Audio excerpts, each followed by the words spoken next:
Perspective taking is one of those foundational social skills because without it, making and keeping friends will be very challenging. At the same time, teaching it is not always so easy because even once kids have grasped the concept, they still need consistent practice with it. In today's video, I'm going to show you 3 unique, really fun games that I use in my social skills group to give the kids lots of opportunities to practice perspective taking, but none of it feels like a lesson. The first game is called Emotion Headbands, and how you play is you can just play the normal way for headbands, and then you can intersperse putting emotions on the headband instead of the normal object. Then, if I have this on my head and I'm trying to guess it, I'm going to be listening instead of asking questions. I'm going to be listening to the other players taking turns, giving me scenarios in which they think I would feel this way. So they have to think about what they know about me. So putting themselves in my shoes, what do I know about you? What would make me excited? Not necessarily what would make them excited. It could be the same or it could be different. And then I'm going to try to guess the emotion. This next game utilizes the same concept of taking what we know about somebody and using that information to try to think of how they would feel or what they would think. This game is called This or That, and I love it because it sparks so much conversation and it's really, really simple. All it is 2 choices. So I have a ton of cards. They can be picture and text cards like this, or they can be just text like this, depending on how you want to do it, how you think your learners will respond best. So we put the cards on the table and the kids take turns picking a card. So for example, they might pick this one, which says beach or mountains. Now, before they answer what they would prefer, they keep it in their head. So that's a skill in and of itself. And the rest of the kids have to think what they know about that person to determine if they would pick beach or mountains. So do they know if that person surfs? Do they know if that person skis or hikes or doesn't like the outside or hates water? What do they know about that person to try to guess what that person is going to pick? So then what you can do is you can either have a vote between the rest of the kids, or you can just everybody say what they think. And then the person who picks it then will say their answer. But in my experience, and this is a fan favorite, they're going to do more than just say mountains. They're going to want to explain no, it wasn't beach because blah, blah, blah, blah.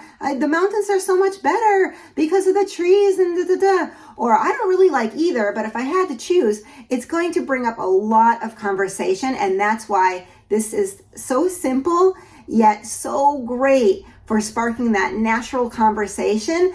And if you cannot think about what that person would do because you don't know them enough, well, now you're going to know them and you're going to utilize that information for other games and other parts of your friendship. The next game also sparks a lot of fun conversation between the kids. It's actually a go-to resource of mine because it has so much replayability. Like I said, you need a lot of constant practice with perspective taking skills, and a challenge is to keep it fresh and fun all the time, and this game really does it for me.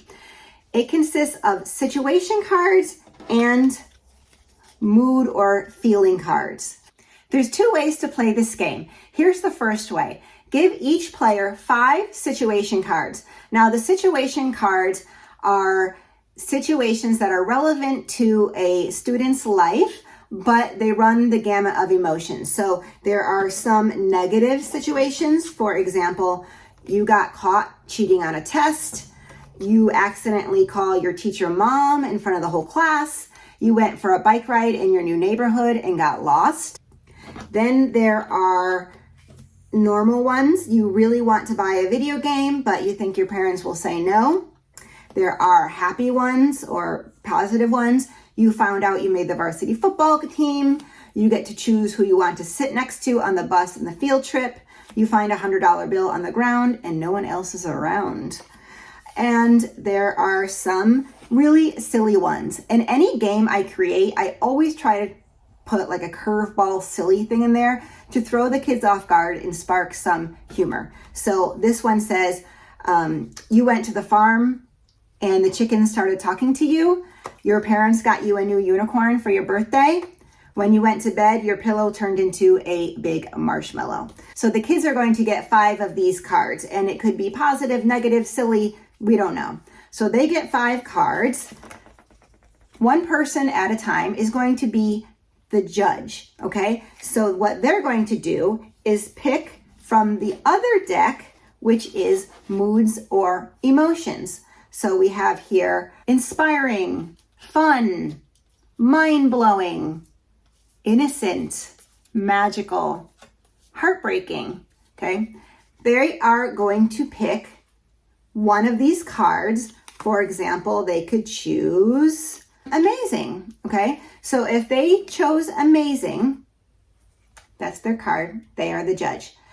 All the other players have to look at their hand and see their situations and judge what situation in my hand would be amazing for the judge. Okay? I think it would be you accidentally shrunk yourself during a science experiment. I think they, because they're a science lover, would think that would be amazing. I'm going to give them this card face down. All the players do the same. The judge is then going to take these cards, shuffle them so they don't know who gave what card.